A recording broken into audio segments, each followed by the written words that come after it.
देखिए,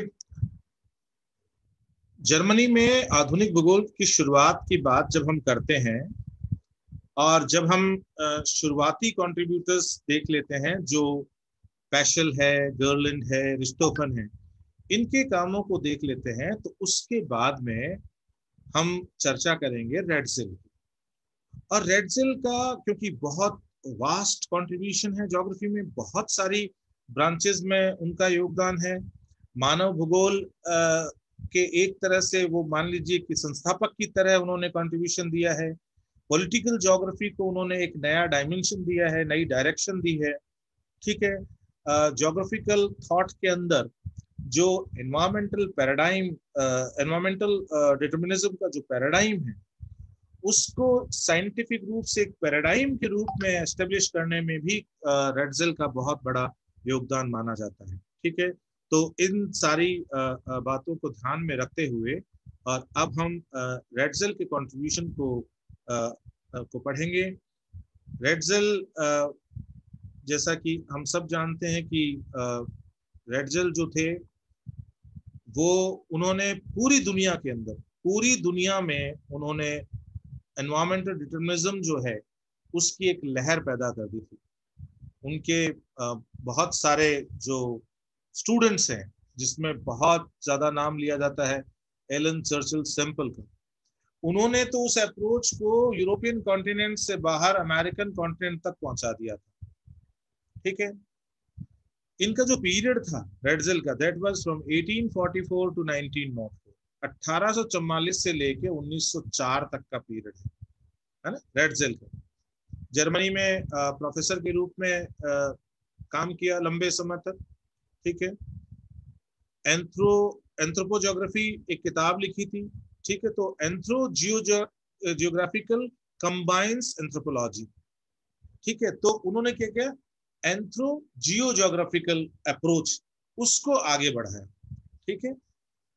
states like living organism, ये concept पहली बार इन्होंने ही थ्रो किया था, जो कि सोशल डार्विनिज्म का जो कॉन्सेप्ट था उसके ऊपर टिका हुआ था। हालांकि और भी बहुत सारे विद्वान थे जिनके काम को लेकर ये प्रभावित हुए थे, और जिस उसके आधार पर ही वो बाद में जाके और इस कंसेप्शन पे आए थे।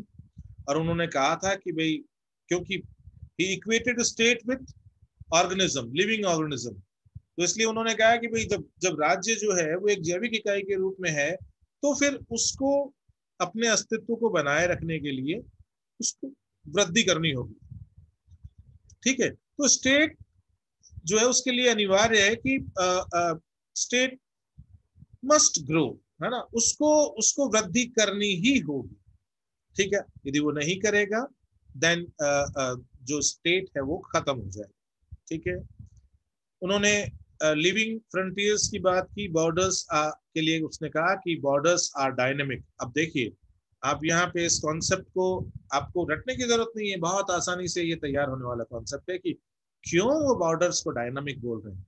क्योंकि वो कह रहे हैं कि स्टेट जो है ना, ठीक है, वो स्टैटिक नहीं है, वो डायनामिक है। अब जब स्टेट डायनामिक है और स्टेट को अपना एग्जिस्टेंस बचाए रखने के लिए उसको ग्रो करना होगा। ठीक है। On the cost of those weak neighbours which are there, जो भी कमजोर पड़ोसी है उनकी कॉस्ट पे वो वृद्धि करेगा, बढ़ेगा, वो उसका आकार बढ़ेगा। अब उसका आकार बढ़ेगा तो क्या फिर बाउंड्रीज क्या वही रह गई क्या? बाउंड्रीज चेंज हो रही है। तो मुझे बताइए कि बॉर्डर्स जो है वो डायनामिक होगी कि नहीं होगी, सब्जेक्ट टू चेंज होगी कि नहीं होगी। ठीक है। फिर देखिए, हम ये देखते हैं कि रेडजिल जो है ना, जिनको हम ऑर्गेनिक स्टेट के लिए जानते हैं, वो कहते हैं कि स्टेट जो है वो बायोलॉजिकल जो ऑर्गेनिज्म होता है ना उससे रिजेंबल करता है ना, उससे रिजेंबल करता है।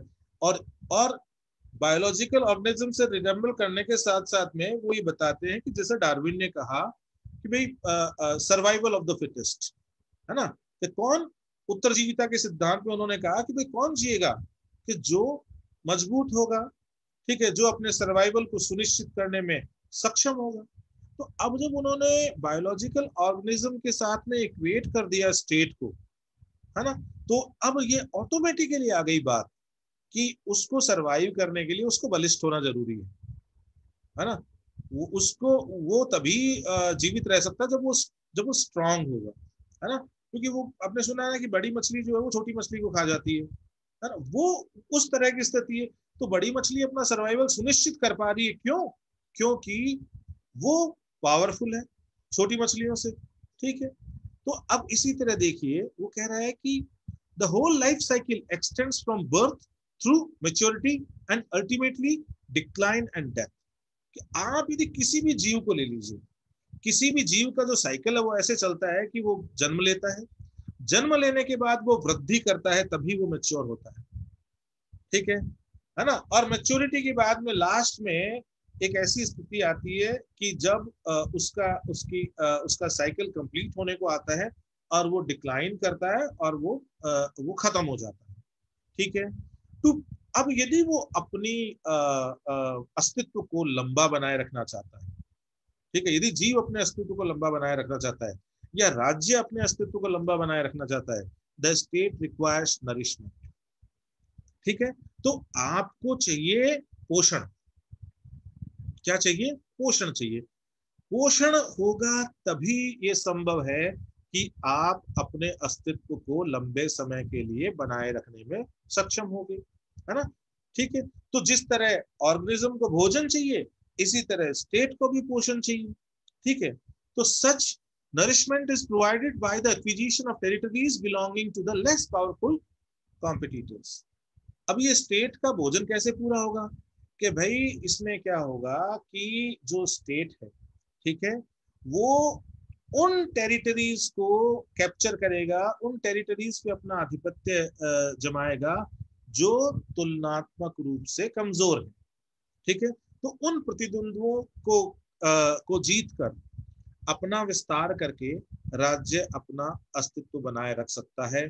और यहीं से कॉन्सेप्ट आता है लेबन्सराम का लिविंग स्पेस, ठीक है। तो वो जो राज्य अपना अस्तित्व बनाए रख सकता है, ठीक है, that is the living space of A state, है ना। वो एक राज्य का लिविंग स्पेस है। लेबन्सराम का कॉन्सेप्ट यहाँ निकल के आता है। An extreme from the environment, an extreme form of environmental determinism, ठीक है। अब ये जो है ना घोर निश्चयवादी दृष्टिकोण है ना। और इसी इसी प्रिंसिपल के ऊपर वो जो नाजिज्म है उसको भी वो जस्टिफाई करने की कोशिश करता है, ठीक है। अब देखिए इसको कहते हैं फादर ऑफ मॉडर्न ज्योग्राफी, आधुनिक भूगोल के पिता के रूप में देखते हैं इसको। कारण ये है because he is contributing in various branches of geography as an authority. बहुत सारी भूगोल की शाखाओं में एक अथॉरिटी की तरह ये कंट्रीब्यूट कर रहे हैं। और यही कारण है कि हम ये कहते हैं कि भाई he is a father of modern geography, ये आधुनिक भूगोल के पिता हैं। ही वॉज इन्फ्लुएंस्ड बाय, यहाँ हमें ध्यान रखना, देखिए कुछ विद्वानों का नाम यहाँ आ रहा है, कुछ विद्वानों का नाम और भी आएगा। चार्ल्स डार्विन, ऑब्वियस है ना। हम बात कर रहे हैं ऑर्गेनिक स्टेट की, ठीक है, जिसको उसने कंपेयर किया ऑर्गेनिज्म के साथ में, और ठीक वैसे ही कंपेयर किया, ठीक वैसे ही स्थिति बताई जैसी डार्विन के सर्वाइवल ऑफ द फिटेस्ट के कॉन्सेप्ट में देखने को। तो डार्विन से तो प्रभावित होगा ही, ठीक है। देन हर्बर्ट स्पेंसर, जिन्होंने डार्विन के कॉन्सेप्ट को सोशल सेटिंग्स के साथ जोड़कर देखा था और सोशल डार्विनिज्म का जो कॉन्सेप्ट है वो दिया था। फिर सोरोकिन सोशियोलॉजिस्ट है, उनसे प्रभावित था। हर्डर, ठीक है, उनसे प्रभावित था, है ना, जो बेसिकली एक हिस्टोरियन है, इतिहासविद है। ही कंट्रीब्यूटेड टू जियोपॉलिटिक्स, क्योंकि देखिए जब कोई भी विद्वान इस बात की बात कर रहा है कि राज्य जो है वो किस तरह से सर्वाइवल के लिए एक्सपांड करेंगे, नई टेरिटरीज को कैप्चर करेंगे, है ना, पड़ोस के कमजोर जो टेरिटरीज है उनको कैप्चर करेंगे, तो मुझे बताइए कि the concept of geopolitics will come और नॉट? वो डेफिनेटली आएगा, ठीक है। And by the expansion of a biological conception of geography without aesthetic conception of borders. तो वो जो एक बात थी कि भाई सीमाएं हैं, वो स्थिर है, वो बातें यहाँ ब्रेक होती हैं। सीमाओं को ये डायनामिक बताते हैं। स्टेट को ये कहते हैं कि वो ऑर्गेनिज्म की तरह है, ठीक है, एंड और वो लगातार वृद्धि ही उसके अस्तित्व के लिए मूल आधार है। जहां वृद्धि खत्म होगी वहां उसका अंत सुनिश्चित होगा। ठीक है, इस बैकग्राउंड के साथ हम रैटजेल को देखेंगे। तो देखिए, जर्मनी में इनका जन्म हुआ था, ठीक है। शिक्षा दीक्षा भी इनकी जर्मनी के ही बहुत सारे यूनिवर्सिटीज में हुई, और बेसिकली जीव विज्ञान और भूविज्ञान के क्षेत्रों में इन्होंने अध्ययन किया था, बायोलॉजी और अर्थ साइंसेस, है ना, उसमें इनकी इनकी ट्रेनिंग हुई थी, ठीक है। और बाद में इन्होंने क्या किया, इन दोनों को इंटीग्रेट करने की कोशिश की थी, जब ज्योग्राफी में इन्होंने बहुत सारे कंट्रीब्यूशन दिए। यूरोप, संयुक्त राज्य अमेरिका, मैक्सिको, क्यूबा, अनेकों जगह की यात्राएं की थी, और भूमध्य सागरीय क्षेत्र में भी इन्होंने खूब सारा फील्ड स्टडी की थी। अब ये जब घूम रहे थे, यात्राएं कर रहे थे, है ना, तो धीरे धीरे इनका इंटरेस्ट है वो ज्योग्राफी की तरफ बढ़ता गया।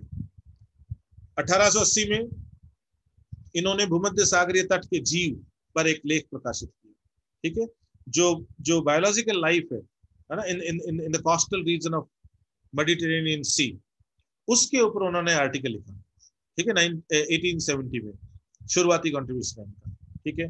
फिर म्यूनिक एक शहर है जर्मनी का, म्यूनिक में वह महान जो मानव शास्त्री थे उस समय के, है ना, रेडजेल के टाइम के, ठीक है, वैगनर, ये वो वैगनर नहीं है, अल्फ्रेड वैगनर नहीं है, ठीक है ना, वैगनर से मिले और उनके जीवों के आवर्जन, माइग्रेशन ऑफ स्पीसीज के सिद्धांत से प्रभावित हुए, ठीक है। धीरे धीरे धीरे उनका यहाँ से ओरिएंटेशन, बायोलॉजिकल जो कंसेप्शन है ना, ठीक है, उस पे वो यहाँ से जाएंगे, है ना। फिर देखो यहाँ पर वो माइग्रेशन ऑफ स्पीसीज को देख रहे हैं। फिर 1872 में यूरोपीय देशों की यात्राएं की, तथा यात्रा का विवरण, प्रकृतिविद की यात्राएं, ट्रेवल्स ऑफ ए नेचुरलिस्ट नाम से उन्होंने एक पुस्तक के रूप में प्रकाशित की, है ना। ये शुरुआती दौर है जब धीरे धीरे धीरे उनके कंसेप्चुअल बिल्डिंग हो रही है रेडजेल की। और देखिए, जब वो कह रहा है प्रकृतिविद की यात्राएं, तो यहाँ से देखना उनका एनवायरमेंटल डिटर्मिनिस्टिक का ओरिएंटेशन जो है ना, वो यहीं से बन चुका था, और वो आगे जाके और मैच्योर होता रहा। 1875 में म्यूनिक में वो भूगोल के प्रोफेसर बन गए, ठीक है, और फिर वहीं कंटिन्यू रहे। 1876 में कैलिफोर्निया में चीनियों के प्रवास पर एक पुस्तक लिखी थी, ठीक है, माइग्रेशन ऑफ चाइनीज, ठीक है, उस समय जो अमेरिका में चाइनीज माइग्रेंट्स रहते थे ना, उनके ऊपर। और 86 में रेडजेल लिप्जिंग विश्वविद्यालय में भूगोल के प्रोफेसर के रूप में नियुक्त हुए, और फिर वो वहीं रहे लास्ट तक, वहीं अपनी सेवाएं दी। ये बेसिक जो फैक्चुअल इंफॉर्मेशन है अबाउट रेडजेल। धीरे धीरे देखना हम अब रेडजेल के जो मूल कंट्रीब्यूशन है उस पर आते हैं। लेकिन ये जो प्रारंभिक जीवन है रेडजेल का, इससे धीरे धीरे ये पता लगता है कि रेडजेल को हम जिस रूप में पढ़ते हैं, जो उनका कंट्रीब्यूशन देखते हैं, उसके लिए रेडजेल तैयार कैसे, वो चीजें देखने को मिलती है। तो जर्मनी के अग्रणी भूगोलवेत्ता और मानव विज्ञानी थे, और दोनों विषयों के आधुनिक विकास में इन्होंने खूब योगदान दिया, भूगोल के भी और मानव विज्ञान के भी।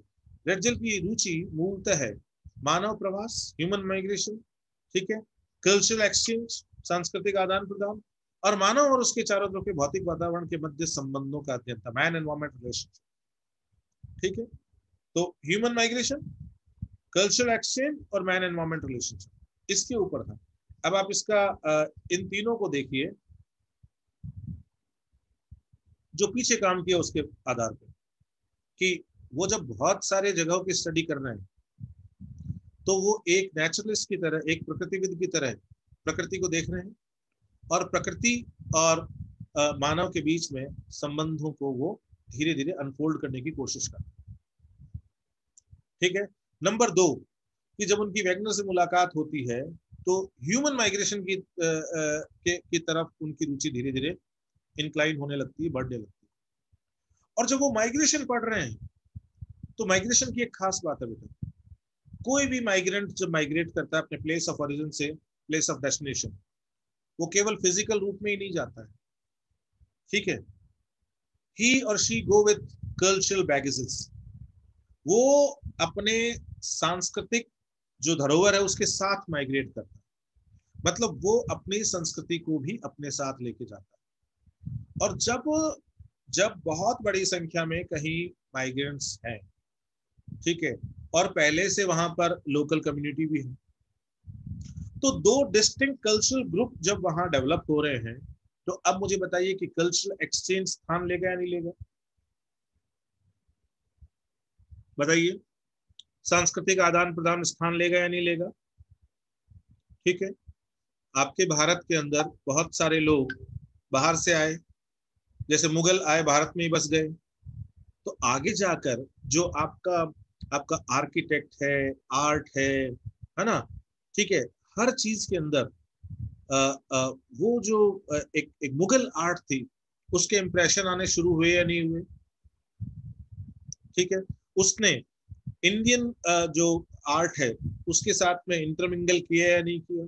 ये तो सिर्फ एक एग्जाम्पल है ना। हमारी भाषा के अंदर वो चीज आई या नहीं आई? आज हम जब कहते हैं कि मैं हिंदी बोल रहा हूँ, तो शायद हम हिंदी के साथ साथ में उर्दू और फारसी के शब्द जो है वो बहुत सामान्य तरीके से यूज करते हैं, and that is because of cultural exchange. ये सब सांस्कृतिक आदान प्रदान के कारण ही हुआ है, और ये होता ही है, ये होता ही है जब अलग अलग कम्युनिटीज आपस में एक जगह रहती है। ठीक है, रेडजेन ने पहली बार लिबन्सराम मीन्स लिविंग स्पेस, ठीक है, की अवधारणा प्रस्तुत की। ये बहुत इंपॉर्टेंट है। और लिबन्सराम को किस तरह परिभाषित किया? मानव समूहों के उनकी स्थानिक इकाइयों जहां वे विकास करते हैं उससे संबंधित किया। अब इसको देखिए, मानव समूह, ह्यूमन ग्रुप्स, ठीक है, और दूसरी चीज क्या है? स्थानिक इकाई, मतलब यूनिट और space where they are living, ठीक है ना। तो वो बनता है लिविंग स्पेस। वो क्या बनता है? लिविंग स्पेस, मतलब मनुष्य जहां रहते हैं वो लिविंग स्पेस है ना, ठीक है, उसकी अवधारणा दी।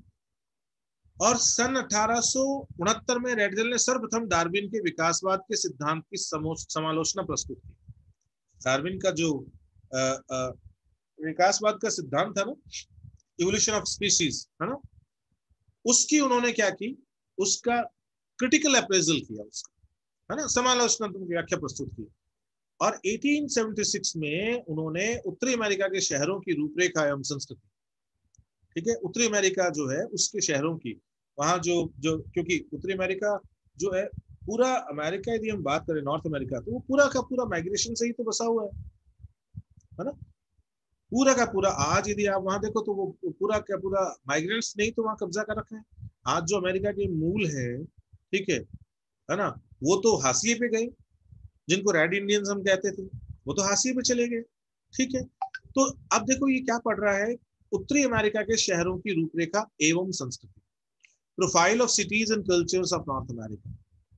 तो निश्चित रूप से क्योंकि यहाँ पर माइग्रेंट्स ही माइग्रेंट्स हैं, और माइग्रेंट्स अलग अलग ग्रुप्स में आए हैं, तो कल्चरल एक्सचेंज स्वाभाविक है। तो उनकी जो प्रवृत्ति है ना, जिन पर उनका फोकस था, उसने उनको इस तरह की राइटिंग के लिए उत्प्रेरित किया, ठीक है, और जो कि सांस्कृतिक भूगोल के क्षेत्र को विकसित करने में महत्वपूर्ण साबित हुआ।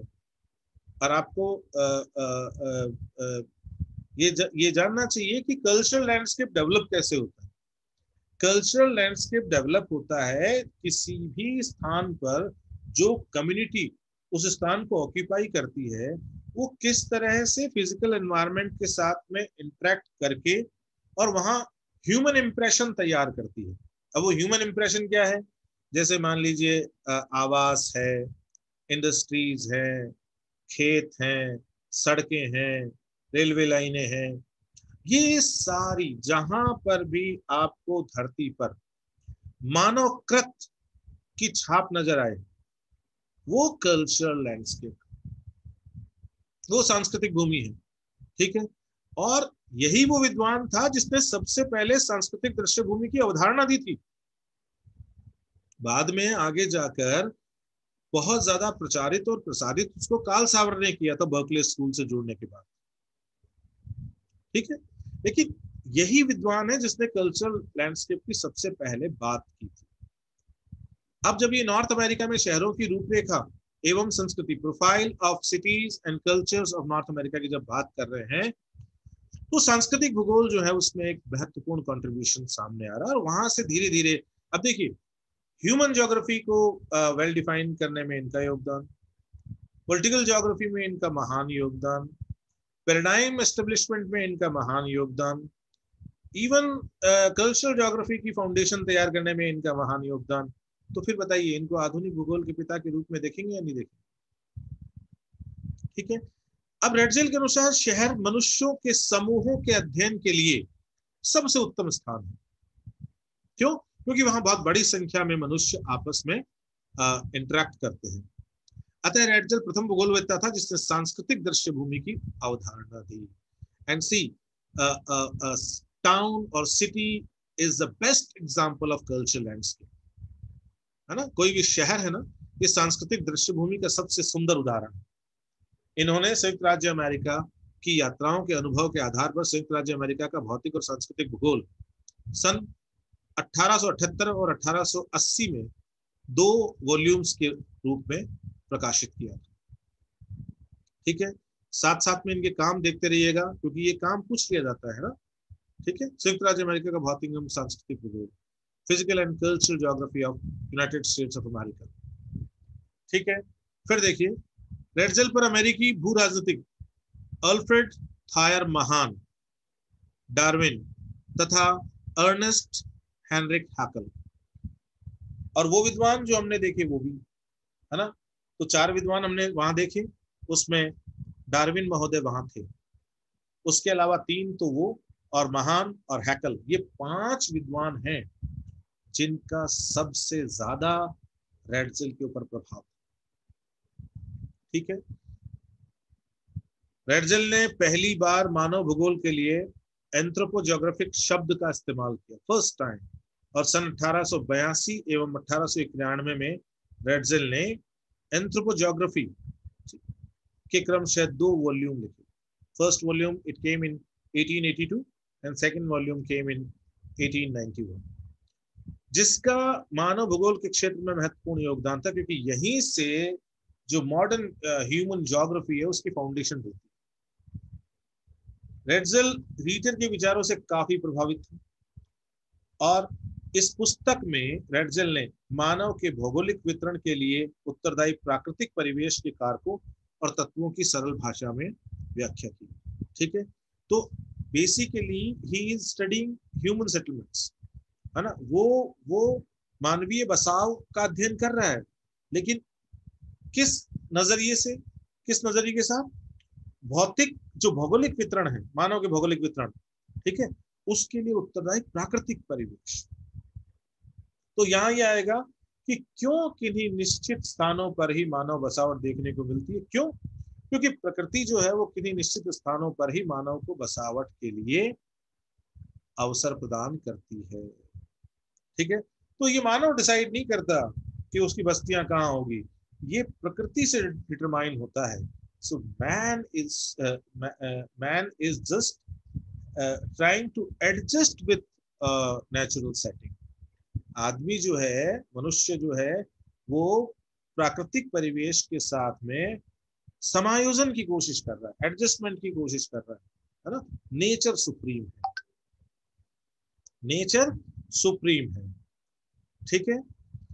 अब देखिए, रेडजेल रीटर के विचारों से काफी प्रभावित था, और इस पुस्तक में रेडजेल ने मानव के भौगोलिक वितरण के लिए उत्तरदायी जो भौतिक कारक है, ठीक है, प्राकृतिक परिवेश के कारक हैं तथा तत्व हैं, उनकी सरल भाषा में व्याख्या, है ना। तो यहाँ पर एनवायरमेंटल डिटरमिनिस्टिक जो परसेप्शन है उसका वो स्पष्ट दिखाई दे रहा है। और इसके प्रथम खंड को उन्होंने जो शीर्षक दिया था वो ये था, an introduction to application of geography to history. An introduction to the application of geography to history. अब वो चिरकाल से देख रहा है ना, हिस्टोरिकल पर्सपेक्टिव से देख रहा है कि किस तरह ह्यूमन सेटलमेंट जो है वो नेचुरल एनवायरनमेंट से प्रभावित हो रहे हैं। और सेकंड वॉल्यूम, क्योंकि ये एक्सट्रीम डिटरमिनिस्टिक परसेप्शन के साथ लिखी हुई पुस्तक है, फर्स्ट वॉल्यूम। सेकंड वॉल्यूम में the geographical distribution of Mankind, है ना, जो मनुष्य का जो भौगोलिक वितरण है भू सतह पर, उसको समर्पित पुस्तक थी। जो पहला खंड था, विभिन्न मानव प्रजातियों और राष्ट्रों के अध्ययन को उसमें प्रस्तुत किया गया था। ह्यूमन रेसेस और जो डिफरेंट डिफरेंट जो पॉलिटिकल एंटिटीज थी, उनको प्रस्तुत करते हुए मानव जीवन शैलियों की तुलना की तथा मानव भूगोल का व्यवस्थित अध्ययन प्रस्तुत किया। ठीक है, सो स्टडीड द ह्यूमन लाइफस्टाइल्स, अलग अलग जगह किस तरह से लोग रहते हैं, किस तरह वो अपने वातावरण के साथ में समायोजन करते हैं। ठीक है, और उसके साथ साथ में इस समायोजन को पढ़ने के लिए, मैन एनवायरमेंट रिलेशनशिप को पढ़ने के लिए एक सिस्टमैटिक अप्रोच थी। इसीलिए रेडजल को आधुनिक मानव भूगोल का भी पिता कहा जाता है। ठीक है, that is why he is also known as the father of modern human geography. इसने रेडजल के विभिन्न भौतिक पर्यावरण लक्षणों एवं पारिस्थितिकीय जो स्थितियां हैं, उनका मानव जीवन शैली पर प्रभाव का अध्ययन प्रस्तुत किया गया था। मतलब पूरी तरह से डिटर्मिनिस्टिक ओरिएंटेशन था, because he is unfolding the influence of physical environment और the impression of ecological setting on human lifestyle, कि मानव की जीवन शैली जो है वो तय ही इस भौतिक वातावरण से होती है। ठीक है, भौतिक वातावरण ही मानव की जीवन शैली को तय करने वाला प्रमुख कारक है। इसके अनुसार पृथ्वी पर मानव के क्रियाकलापों के निर्धारण में परिवेश के निम्न 4 प्रभावी समूह महत्वपूर्ण। कोई भी हमारा जो वातावरण होता है ना, ठीक है, तो उसमें परिवेश के हम उसमें आसपास की जो सराउंडिंग है ना, उसके प्रभाव को देखते हैं। तो वो प्रभाव हम किस रूप में देखें? ठीक है, वो नंबर 1 शारीरिक प्रजातीय लक्षण, कि भाई जो इन्फ्लुएंस ऑफ एनवायरनमेंट है वो किस रूप में आएगा। नंबर 1 कि भाई आपकी जो फिजिकल अपीयरेंस है ना, वो कैसी है, like the colour of skin, है ना, योर हाइट, है ना, वो जो पूरा चीजें, जस्ट आप जो आपका जो बाहरी स्वरूप है। ठीक है, नंबर 1 शारीरिक प्रजातीय लक्षण। नंबर 2 मनोवैज्ञानिक। ठीक है, साइकोलॉजिकल सेटिंग को भी वातावरण तय करता है ना। और इसीलिए मतलब ये लोग कहते हैं कि भाई किसी निश्चित वातावरण के लोग इनिशिएटिव नहीं ले सकते। क्यों? क्योंकि वो ऐसे वातावरण में रहते हैं कि वहाँ इनिशिएटिव का सवाल ही नहीं उठता। ठीक है, वो लोग तो दास बनने के लिए ही पैदा हुए हैं। इस तरह के एक्सप्लेनेशंस भी आते हैं आगे जाकर। ठीक है, मानव समूह की आर्थिक व सामाजिक गतिशीलता पर प्राकृतिक शक्तियों के भौगोलिक प्रभाव की ऐतिहासिक पृष्ठभूमि। ठीक है, तो आप किस रूप में देखोगे कि जो भी जो सोशल और इकोनॉमिक मोबिलिटी है of a human group in any region, किसी भी प्रदेश के अंदर जो भी वहां की जनसंख्या है, वहां पर जो मानव समूह निवास करता है, वो मानव समूह किस तरह से आर्थिक और सामाजिक रूप से आगे बढ़ा है, उसकी सोशल और इकोनॉमिक मोबिलिटी कैसी रही है। ठीक है, ठीक है, उसके ऊपर ऐतिहासिक परिदृष्टि के साथ प्रकृति के प्रभाव का अध्ययन। ठीक है, तो right from beginning you are trying to trace out that this kind of social and economic mobility is derived from what elements of the surrounding। ये जो सामाजिक और आर्थिक जो गतिशीलता देखने को मिली है, वो उस क्षेत्र के प्राकृतिक पर्यावरण से पूरे ऐतिहासिक काल में किस तरह प्रभावित होती रही। ठीक है, जैसे मान लो कोई भी क्षेत्र है, उसकी जो मानव समूह है, तो अलग अलग क्षेत्रों के अलग अलग जो मानव समूह है, उनका अपना सामाजिक और आर्थिक इतिहास रहा है। ठीक है, कोई कोई ऐसे मानव समूह मिलेंगे जहां आपको आर्थिक और सामाजिक गतिशीलता तेज मिलेगी, मतलब वहां पर त्वरित विकास की दशाएं देखने को मिलेगी आर्थिक और सामाजिक दृष्टि से। ठीक है। तो त्वरित विकास की दशाएं जो हैं वो पूरे ऐतिहासिक काल में कैसे आगे बढ़ी और पर्यावरणीय परिस्थितियों ने इनको किस प्रकार से प्रभावित किया, क्योंकि ये कह रहा है कि यदि ये विकास धीमा है तो प्रकृति के कारण, और यदि ये तेज है तो प्रकृति के कारण। आर्थिक और सामाजिक गतिशीलता धीमी है तो उत्तरदायी प्रकृति है, तेज है तो उत्तरदायी प्रकृति है। इसका मतलब कमांड जो है ना, कमांड, नियंत्रण, वो प्रकृति के हाथ। और चौथी बात, मानव समूहों के वितरण एवं गतिशीलता को नियंत्रित करने वाला। ठीक है। हाँ, आप देखते हो ग्लोब के ऊपर आपको माइग्रेशन देखने को, है ना। तो ये जो माइग्रेशन दिखाई देता है आपको, जो लोग एक स्थान से दूसरे स्थान तक जाते हैं, है ना, तो उससे क्या होता है, मानव का वितरण है वो भी प्रभावित होता है, होना ही होना है ना। जो जो जो डिस्ट्रीब्यूशन है पॉपुलेशन का वो भी उससे प्रभावित होगा, माइग्रेशन से तो होगा ही। तो मानव समूहों के वितरण और गतिशीलता को नियंत्रित करने वाले प्रभाव, ये कौन से कारक हैं जो इस गतिशीलता को प्रभावित करते हैं, है ना, उत्प्रेरित करते हैं, जिससे ये स्थान लेती है।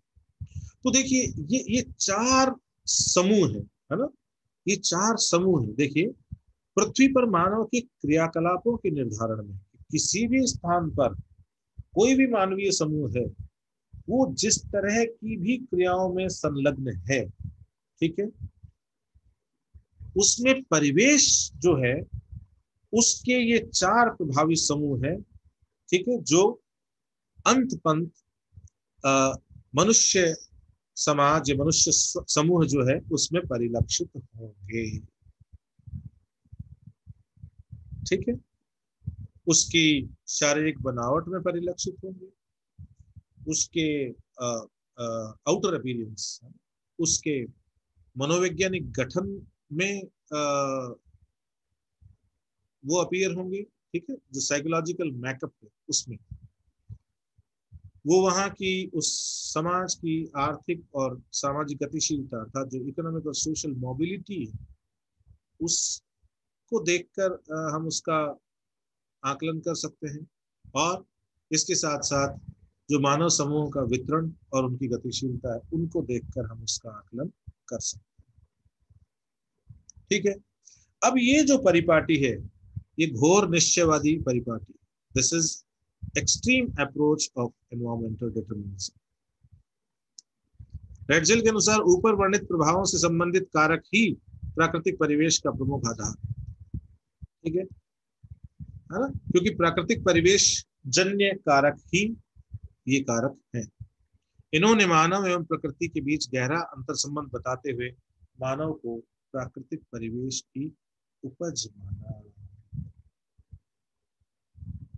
ठीक है ना, मतलब ये जो मनुष्य है ना, मनुष्य वो तो ये जो नेचुरल एनवायरनमेंट है इसी की देन है, वो जैसा भी है, ठीक है, इसी की उपज है ये, है ना। अर्थात the sole deciding factor is the physical environment. भौतिक परिवेश ही सर्व प्रमुख कारक है जो किसी भी समाज की वस्तु स्थिति को निर्धारित करता है।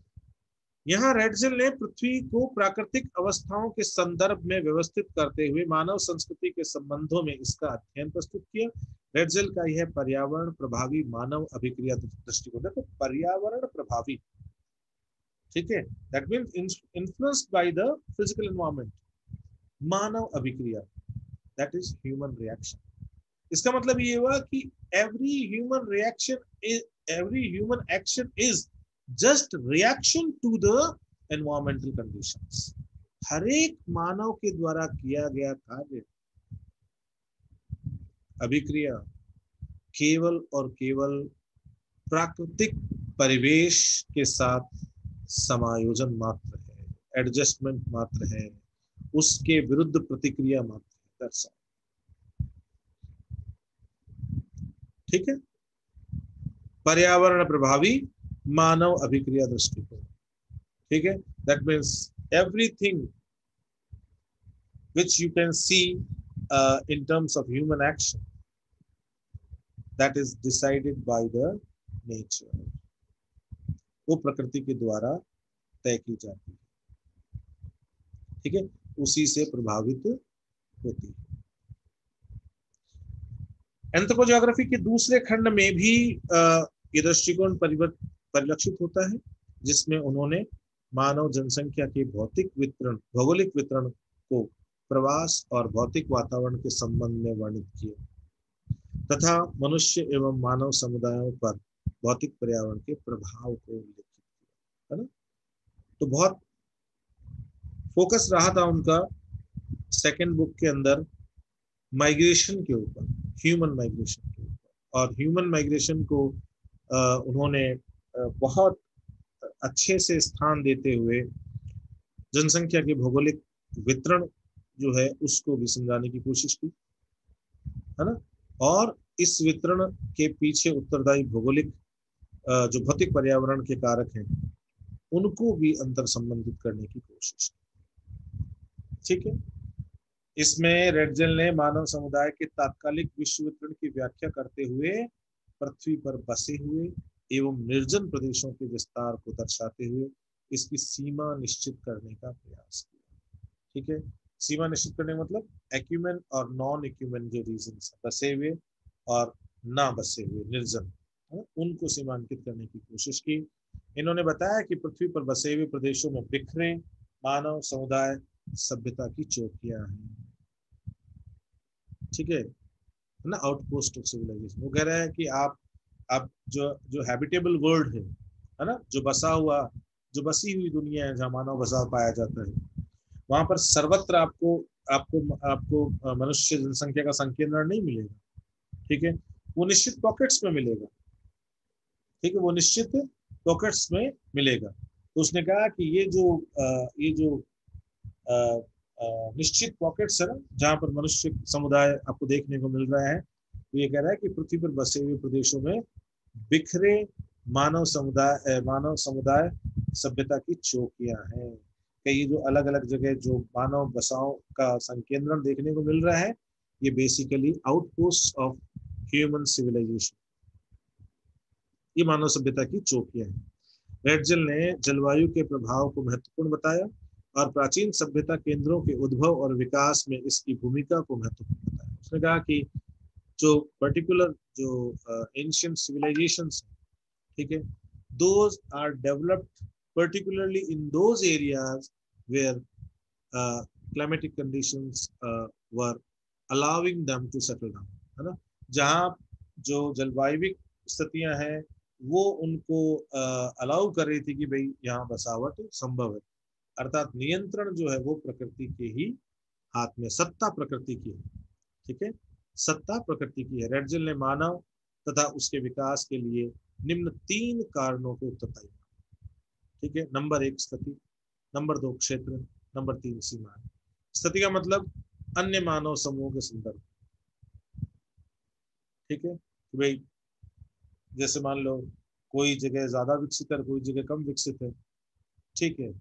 तो उसने कहा कि भाई इसके पीछे ये हो सकता है कि वो जो मानव समूह जो ज्यादा अच्छी तरह से विकसित है, ठीक है, वहाँ की जो भौतिक पर्यावरणीय दशाएं हैं, जो वहाँ का फिजिकल एनवायरनमेंट है, that is more conducive and that is giving more opportunity to that particular group, right.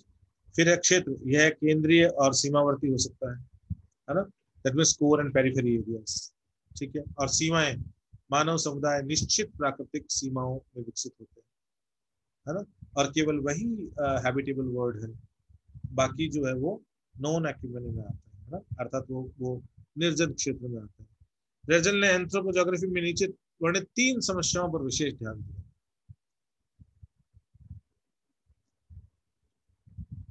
अब वो 3 समस्याएं कौन सी है वो देखिए। नंबर 1, भूसतह पर मानव समूह का वितरण। ऑब्वियसली होना ही, क्यों? क्योंकि वो ये देखना चाहता था कि किन्हीं निश्चित स्थानों पर ही मानव समूहों का वितरण क्यों देखने को मिलता है, और उसकी दृष्टि बड़ी क्लियर थी कि भाई ये इसलिए है क्योंकि प्रकृति केवल उन्हीं क्षेत्रों में बसाव के लिए अवसर प्रदान करती है। इसमें मानव प्रजातियों, राष्ट्रीय समूह, भाषा, धार्मिक समूहों के वितरण को दर्शाने के लिए मानचित्र की आवश्यकता पर जोर है ना। उसने कहा भाई आप जब मानव समूहों के वितरण को दर्शाएंगे, क्योंकि मानव समूहों के वितरण में हम चारित्रिक विभिन्नताएं देखने को मिलती है हमें, भाषा संबंधी, राष्ट्रीयता संबंधी, प्रजाति संबंधी, धर्म संबंधी। ठीक है, तो हमें इनको मानचित्रित करना चाहिए, मानचित्र पर हमें इनको दर्शाना चाहिए। नंबर 2, मानव समूहों का भौगोलिक वितरण किस प्रकार भौतिक परिवेश द्वारा प्रभावित है ना। पहले तो ये कह रहा है भाई मैपिंग करके देखो कि कहाँ कहाँ मानव समुदाय पाए जाते हैं। दूसरी बात ये आ रही है कि ये जो वितरण आपको दिखाई दे रहा है, ठीक है, ये वितरण भौतिक परिवेश से कैसे प्रभावित है ना, कैसे प्राकृतिक वातावरण इसको प्रभावित करता है, और प्रभावित नहीं बल्कि उस पर निर्भर है, it is depending on the natural environmental setting. तीसरी बात है मानव तथा उसके समाज पर भौतिक परिवेश, विशेषकर जलवायु और धरातल के प्रभाव को स्पष्ट करना। तो अब वो जो ह्यूमन सोसाइटी है उसके ऊपर क्लाइमेट और जो सरफेस है ना, लैंड सरफेस, लैंड फॉर्म्स भी जिसका हिस्सा है, उनके प्रभाव को प्रकट करने की बात कर रहा है। ठीक है, तो ये कह रहा है कि ये सेंट्रल ऑब्जेक्टिव है ह्यूमन ज्योग्राफी के, है ना, एंथ्रोपोज्योग्राफी में वो इस चीज को लेके आगे बढ़ रहा है। ठीक है, इन पुस्तकों में रेडजेल ने निगमनात्मक उपागम का अनुसरण किया। ठीक है ना, बेसिकली वो डिडक्टिव रीजनिंग से। क्यों? क्योंकि आप एक चीज देखिए कि वो बेसिकली क्या कर रहा है कि जो बसे हुए क्षेत्र हैं, ठीक है, उन बसे हुए क्षेत्रों में वहां बसावट क्यों पाई जाती है, उस रहस्य को उद्घाटन करने की कोशिश कर। लेकिन सामान्य नियम पहले से उसके दिमाग में तय है, और वो ये है कि प्राकृतिक दशाएं जो है वो मनुष्य के किसी भी क्रियाकलाप को प्रभावित करती है, चाहे वो बसावट ही क्यों न हो।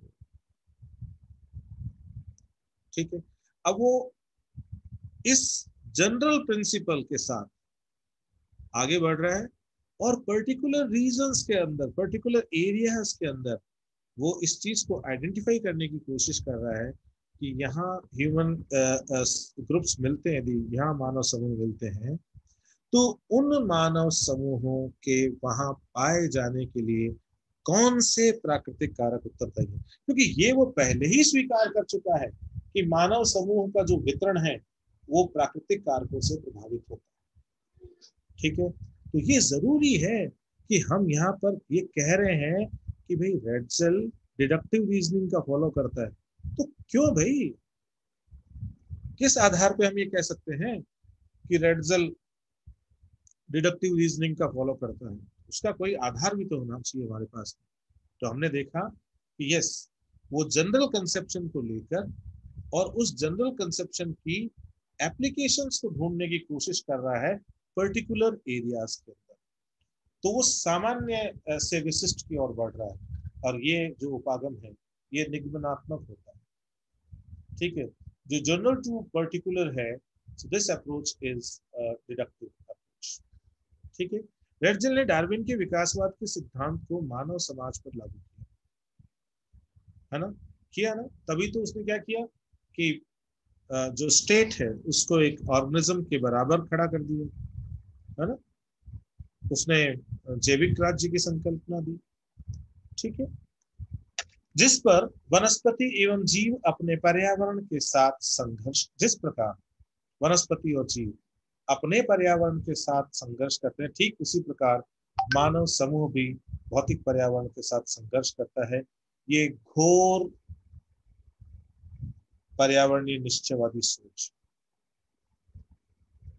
equating human beings at par with vegetation and other living beings or animals। है ना, मनुष्य को वनस्पति और अन्य जीवों के समकक्ष मानना, ये घोर निश्चयवाद है ना। इसका मतलब वो पूरी तरह से मनुष्य की जो क्षमता है उसको इग्नोर करना। ठीक है, तो बात वही आ गई कि मनुष्य भी जैसे दूसरे जीव जंतु अपने आसपास के वातावरण के साथ में समायोजन करता है, वैसे ही मनुष्य करेगा। ठीक है, तो this is something which makes Ratzel extreme environmental determinist, है ना। यही है जो जो रेडजल को घोर पर्यावरणीय निश्चयवादी बनाती है। ठीक है, यह है सामाजिक डार्विनवाद कहलाता है। यह क्या कहलाता है? सामाजिक डार्विनवाद। व्हाई? बिकॉज सी, जो इवोल्यूशन ऑफ स्पीशीज था, है ना, और जो सर्वाइवल ऑफ द फिटेस्ट की संकल्पना थी, ठीक है, that you are seeing on human beings, है ना, मानव समूह के ऊपर आप उसको लेकर देख रहे हो। तो क्योंकि मानव एक सामाजिक प्राणी है, इसलिए वो सामाजिक डार्विनवाद बन जाता है। वो क्या बन जाता है? वो सामाजिक डार्विनवाद बन जाता है। तो इस प्रकार रेडजल ने भी भौतिक पर्यावरण में योग्यतम की उत्तरजीविता, सर्वाइवल ऑफ द फिटेस्ट के दर्शन का अनुसरण किया, है ना। अतः रेडजल मूलतः एनवायरमेंटल डिटर्मिनिस्ट था, पर्यावरणीय निश्चयवादी था, और इसने नवीन या वैज्ञानिक निश्चयवाद की अवधारणा दी, साइंटिफिक डिटर्मिनिज्म की इसने अवधारणा। ठीक है, और यहीं से एनवायरमेंटल डिटर्मिनिज्म जो है वो क्लियरली एक पैराडाइम की तरह एस्टेब्लिश होता है। क्यों? क्योंकि रेडजल और उसके पूरे एक शिष्यों का समूह, ये सब इस अप्रोच के साथ पूरी दुनिया में इस विधा को पॉपुलराइज करते हैं, इस चिंतन फलक को पॉपुलराइज करते हैं। तो इस चिंतन फलक का पूरी दुनिया में दबदबा बन जाता है। ठीक है, रेडजल का यह निश्चयवादी दृष्टिकोण फ्रांस, इंग्लैंड, संयुक्त राज्य अमेरिका में भी काफी लोकप्रिय हुआ, और एलन चर्चिल सैंपल ने इस दृष्टिकोण को संयुक्त राज्य अमेरिका में प्रसारित किया। ठीक है, अब देखिए इसके बाद कि जो मानव समूह है ना, और हमारे इतने डिस्कशन के बाद में एक बात साफ समझ में आ रही है कि इस मानव समूह पर भौतिक पर्यावरण का प्रभाव पड़ता है।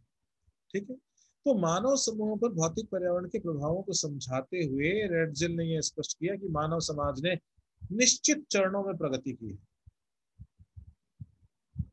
है ना। और ये जो निश्चित चरण है, ये जो अवस्थाएं हैं, वो देखिए कौन सी है। जिससे होकर एक मानव समुदाय या एक मानव समाज आखेट और मत्स्य पालन से शुरू करता है, और अंत में विशिष्ट कृषि, विशिष्ट पशु उत्पादन आदि तक बढ़ जाता है ना। तो प्रथम जो अवस्था है आखेट और मत्स्य पालन की, उसके बाद खुरपा कृषि आती है। खुरपा कृषि का मतलब डोमेस्टिकेशन ऑफ प्लांट्स। यहां से क्या हो रहा है? डोमेस्टिकेशन ऑफ प्लांट्स, है ना। तो जब हम केवल और केवल आखेट और मत्स्य पालन की बात करते हैं, तो यहाँ सिर्फ और सिर्फ एक तरह से संग्राहक के रूप में काम करता है ह्यूमन बीइंग, है ना। ठीक है, वो एकत्रीकरण के रूप में काम करता है, totally depending on this natural environment, है ना। और basically he is following the this economic activities like hunting and gathering. ठीक है, फिर जब वो खुरपा कृषि में आता है, तो वो सेडेंटरी एग्रीकल्चर की तरफ बढ़ता है, मतलब एक स्थान पर रहकर और वहां पर खेती करना, है ना, पौध पालन। ठीक है, डोमेस्टिकेशन ऑफ प्लांट्स शुरू होता है। उसने कहा कि मानव समाज की जो प्रगति है, उसकी अगली अवस्था जो है वो है कि उपयुक्त स्थानों पर हल चलाकर कृषि के अंतर्गत फसल उत्पन्न करना। तो वो थोड़ा सा again the agriculture is more improve, है ना, वो और ज्यादा इंप्रूवमेंट हो रहा है उसमें।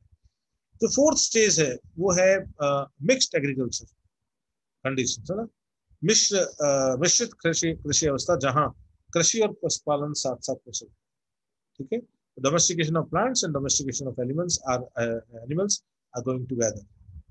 उसके बाद में ये जो फेज जब पूरा हो जाता है मानव समाज की प्रगति का, तो अब आता है फेज स्पेशलाइजेशन का।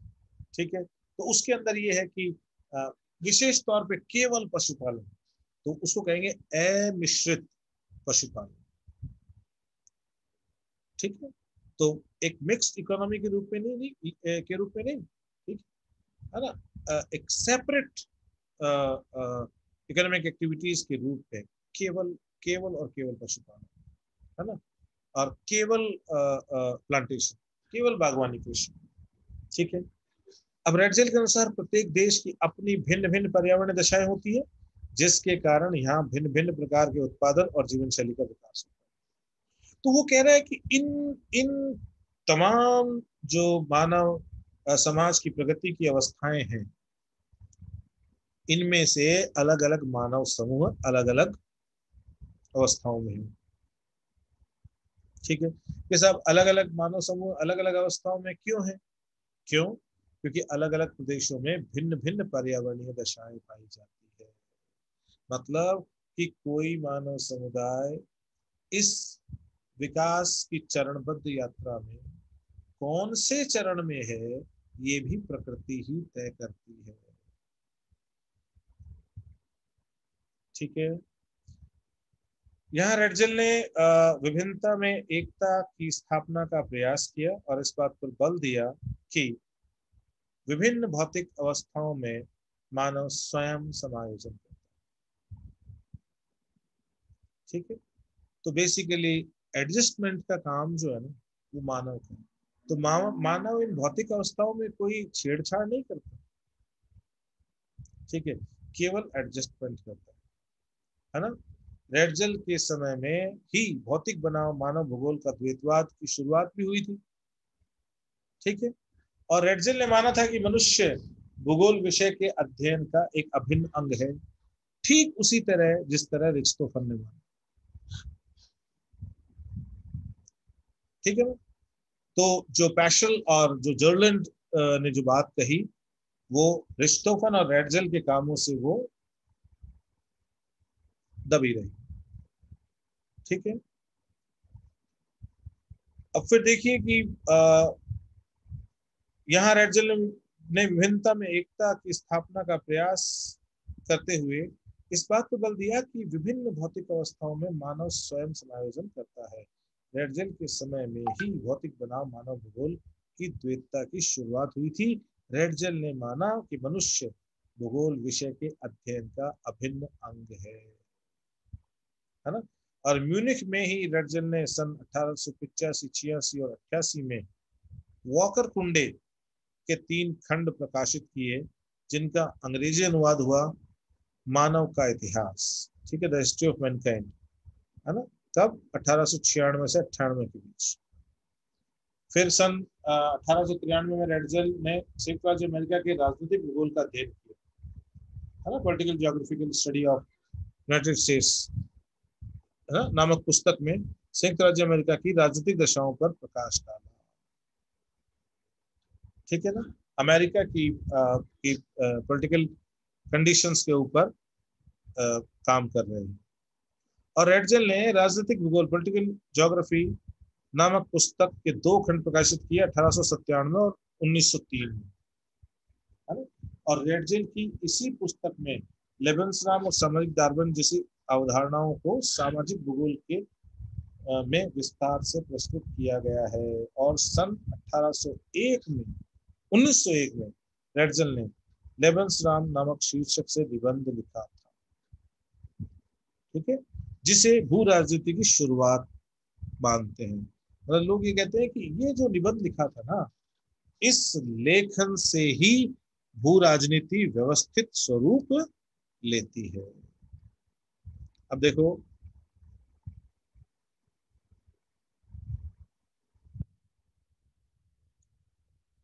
रेडजल को राजनीतिक भूगोल का प्रणेता भी माना जाता है। देखो, ये आधुनिक भूगोल का पिता भी है, ये आधुनिक मानव भूगोल के पिता के रूप में भी जाना जाता है, और ये राजनीतिक भूगोल के प्रणेता के रूप में भी जाना जाता है।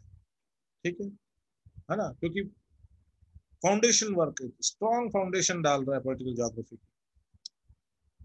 रेडजेल के अनुसार राज्य के 3 अविभाज्य आयाम हैं। There are 3 integral parts of any state. 3 चीजें होनी जरूरी है, ठीक है, to be called as a state. राज्य के रूप में पहचान के लिए there are 3 essential this requirements. Number 1, area. ठीक है ना, हम सब जानते हैं कि राज्य धरातल पर निश्चित संगठन युक्त विस्तृत क्षेत्रीय भाग है। ठीक है, आप यदि राज्य कहते हो तो उसका मतलब उसका कोई ना कोई एरिया तो होना ही चाहिए, है ना, और उसकी अपनी प्राकृतिक सीमाएं हों। ठीक है, क्योंकि ये कब बात कर रहा है, ये बात कर रहा है उस टाइम पे जब फ्रंटियर्स का जमाना खूब था, मतलब खूब फ्रंटियर्स भी देखने को मिलते थे, आप उस समय की बात कर रहे हैं। ठीक है, तो वो कह रहा है भाई अपनी प्राकृतिक सीमाएं भी होनी चाहिए। पॉपुलेशन, प्रत्येक राज्य में जनसंख्या आधार होना चाहिए। There must be population base along with area। ठीक है ना, निर्जन भूमि कोई राज्य की संकल्पना से जुड़ी हुई नहीं है ना, उसका लेना देना नहीं है इसके साथ। ठीक है ना, समझ गए मेरी बात। तीसरी चीज, क्योंकि यदि जनसंख्या आधार नहीं होगा तो भौतिक सांस्कृतिक वातावरण वहां पे कैसे स्थान लेगा, है ना, और वो स्थान नहीं लेगा तो फिर हम कैसे उसको राज्य कह सकते हैं। तीसरा है राज्य का जैविक सिद्धांत। ये सबसे महत्वपूर्ण है रेडजिल के संदर्भ में, और राज्यों के विकास एवं संकुचन को ध्यान में रखते हुए रेडजिल ने चार्ल्स डार्विन के विकासवाद के सिद्धांत से प्रभावित होकर राज्यों के जैविक सिद्धांत की व्याख्या की। ठीक है, तो बेसिकली किससे प्रभावित है, इवोल्यूशन ऑफ स्पीसीज का जो कॉन्सेप्ट दिया था चार्ल्स डार्विन ने, उससे, और माना कि राज्यों का अपने पड़ोसी देशों की ओर विस्तार एक आवश्यक घटना है। It's but natural. ठीक है ना, for survival state has to grow, and state can grow on the cost of weak neighbours, है ना। तो ये ऑब्वियस है कि भाई ये एक आवश्यक घटना है, जरूरी है ये, है ना, और जब तक कि उसे प्रभावी विरोध का सामना ना करना पड़े। ठीक है, so if your opponent is not strong enough, then it is but natural that a strong neighbor is going to occupy the space of a competitor, है ना। यदि प्रतियोगी बहुत ज्यादा सक्षम नहीं है, यदि वो प्रतिरोध में सक्षम नहीं है, प्रभावी विरोध नहीं कर सकता, तो निश्चित रूप से कमजोर पड़ोसी पर आधिपत्य या उसके क्षेत्रों पर आधिपत्य जो है वो मजबूत राज्य करेगा, और ये नैसर्गिक। ठीक है, रेडजिल के कार्य the laws of the spatial growth of states and political geography, ये दो जो उसके काम है, the laws of the spatial growth of states, राज्यों की जो स्थानिक वृद्धि है उसके नियम, और दूसरा राजनीतिक भूगोल। इनमें चार्ल्स डार्विन का प्रभाव स्पष्ट नजर आता है। ठीक है, और रेडजिल ये कहता है कि राज्यों के उत्थान और पतन के मध्य चक्रीयता का सिद्धांत काम करता है ना, जिस तरह से कोई भी जीव है उसके उत्थान और उसके पतन के मध्य चक्रीयता का सिद्धांत काम करता है। ठीक है ना, भाई जीव जन्म लेते हैं, वृद्धि करते हैं, मर जाते हैं, फिर जीव जन्म लेते हैं, फिर वृद्धि करते हैं, फिर मर जाते हैं। ठीक है, तो जिस प्रकार से जैव मंडल के सभी जीव विभिन्न जीवन चक्रों से बंधे हुए हैं, ठीक उसी प्रकार राज्य भी एक जीवंत इकाई है। State is also an organic unit, राज्य भी एक जैविक इकाई है। अतः स्पष्ट है कि राज्यों के जीवन काल में भी उत्पत्ति, कोई भी स्टेट है, ठीक है, आप उसकी हिस्ट्री उठा के देखिए, तो कहीं ना कहीं तो ये होगा ना कि it's a time of origin of that particular state की, इस राज्य की उत्पत्ति के लिए ये पर्टिकुलर समय है। राज्य से मतलब जब हम राजनीतिक भूगोल की चर्चा कर रहे हैं तो देश से, है ना, किसी पॉलिटिकल यूनिट से, है ना, इकाई से। ठीक है, तो राज्यों के जीवन काल में भी उत्पत्ति भी होती है, फिर विकास का दौर भी होता है।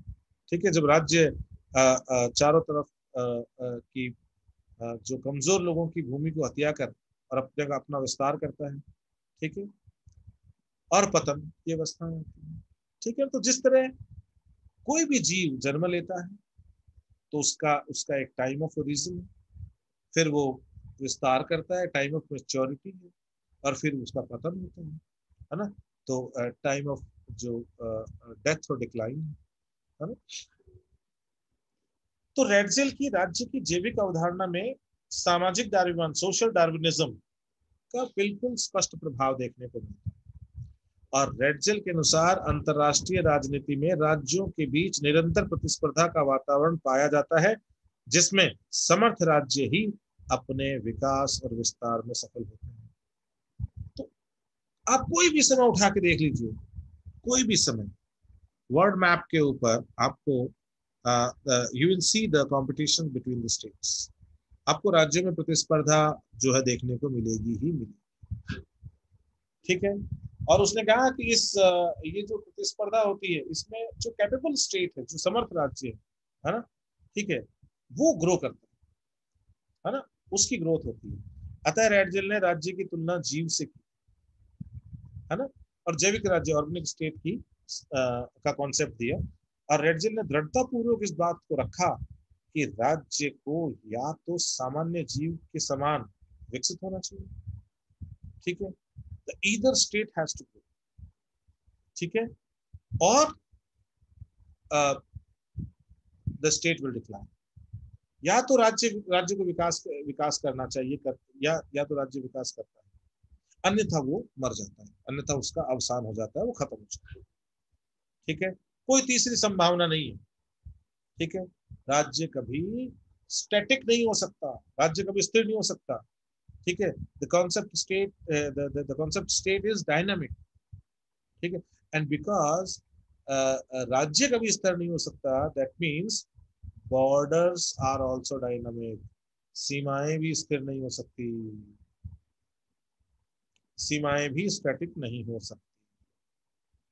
ठीक है, लेबनस्ट्राम या वासस्थान के इसी दर्शन ने ही श्रेष्ठ एवं हीन प्रजातियों के विवाद को जन्म दिया, है ना।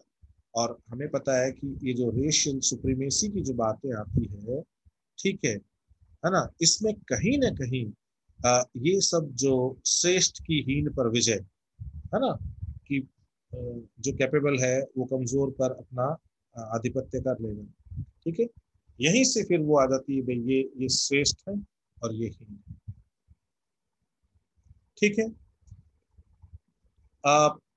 इस दर्शन में ये माना गया है कि श्रेष्ठ प्रजाति या राष्ट्र, क्योंकि बेसिकली आप ये सोचिए कि when we are talking about nation, we are talking about group of people, and when we are talking about state, we are talking about a physical territory. जब हम राज्य की बात करते हैं तो हम एक भौतिक स्थान, भौतिक क्षेत्र की बात करते हैं, लेकिन जब हम राष्ट्र की बात करते हैं तब हम लोगों के समूह की ओर इशारा करते हैं। ठीक है, तो जब हम ये देखते हैं कि भाई लोगों के समूह से ही राज्य बनता है, और यदि वो लोगों का समूह है, कोई भी एक सूत्रता में बंधा हो, यदि उनके अंदर कोई भी कॉमन आइडेंटिटी देखने को मिलती हो, तो वो एक राष्ट्र का हिस्सा बन जाता है।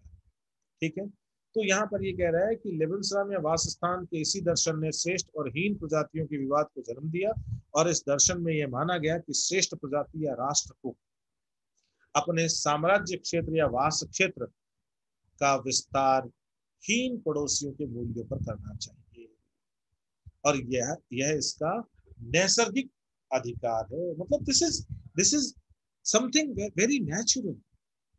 और यहाँ पे आपने देखिए एक चीज देखी होगी ना, अपने साम्राज्य क्षेत्र या वास क्षेत्र का विस्तार। ठीक है, that means he is talking about the growth of Lebensraum, and the Lebensraum is only the place where people are living, ठीक है ना। तो लेबनस्टाम की जो कॉन्सेप्ट है ना वो बिल्कुल क्रिस्टल क्लियर होना चाहिए हमारे दिमाग, है ना। और यदि स्टेट का कंसेप्शन डायनामिक है तो लेबनस्टाम का कंसेप्शन भी डायनामिक होगा, फिर वो स्थिर नहीं हो सकता। यदि राज्य, हम कहते हैं कि राज्य जो संकल्पना स्थिर नहीं है, राज्य की संकल्पना, तो लेबनस्टाम की संकल्पना भी स्थिर नहीं है ना। तो सीमाओं की संकल्पना भी स्थिर नहीं है, because these all are interrelated to each other. ये तीनों एक दूसरे से संबंधित है, ठीक है। हेर्त्ज़ल को राजनीतिक भूगोल का पिता भी कहा जाता है, ठीक है। So he is also known as a father of political geography. अब बताइए, ऐसी पर्सनालिटी को आप आधुनिक भूगोल का पिता कहोगे या नहीं कहोगे, ठीक है ना। आधुनिक भूगोल का पिता हम इसको निश्चित रूप से कहेंगे।